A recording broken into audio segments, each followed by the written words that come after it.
పూరా local. Welcome to పూరా local. ఉత్తర తుర్కియాలో ఘోర ఘటన చోటు చేసుకుంది. జోంగుల్డాక్ తీరంలో కొత్తగా నిర్మించిన ఓ లగ్జరీ నౌక ప్రారంభించిన కొన్ని నిమిషాల్లోనే సముద్రంలో మునిగిపోయింది. మేడ్ ఇల్మాజ్ షిప్ యార్డ్ నిర్మించిన ఈ నౌకపై సుమారు $1 బిలియన్ ఖర్చు చేశారు. ఇక మంగళవారం కొంతమంది ప్రయాణికులు సిబ్బందితో ప్రయాణం మొదలుపెట్టి ఈ నౌక కేవలం 15 నిమిషాల్లోనే సమస్యలు ఎదుర్కొని మునిగిపోవడం ప్రారంభించింది. ఆకస్మిక పరిణామాలతో భయాందోళనకు గురైన ప్రయాణికులు సిబ్బంది వెంటనే సముద్రంలోకి దూకి ప్రాణాలను కాపాడుకున్నారు.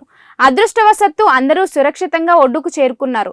అయితే నౌకలో భారీగా పెట్టుబడి పెట్టిన యజమాని కెప్టెన్ మాత్రం తీవ్ర నిరుత్సాహానికి గురయ్యారు. చివరకు ఆయన కూడా దూకి ఒడ్డుకు చేరుకున్నారు. ఈ సంఘటనపై నిర్వాహకులు స్పందిస్తూ ఎలాంటి ప్రాణ నష్టం జరగలేదని ధృవీకరించారు. కానీ నౌక మునిగిపోవడానికి గల కారణాలు ఇంకా తెలియరాలేదని, దీనిపై సమగ్ర విచారణ చేపడతామని తెలిపారు. ఇదిలా ఉంటే ఈ నౌక మునిగిపోతున్న దృశ్యాలు సామాజిక మాధ్యమాల్లో వైరల్ అవుతూ చర్చనీయాంశంగా మారాయి. కొన్ని నిమిషాల ఘనత తర్వాతే $1 మిలియన్ లగ్జరీ నౌక సముద్రపు అడుగునకు చేరడం విశేషంగా నిలిచింది. ఇవి ఇప్పటి వరకు ఉన్న అప్డేట్స్. మరిన్ని అప్డేట్స్ కోసం చూస్తూనే ఉండండి పూరా లోకల్.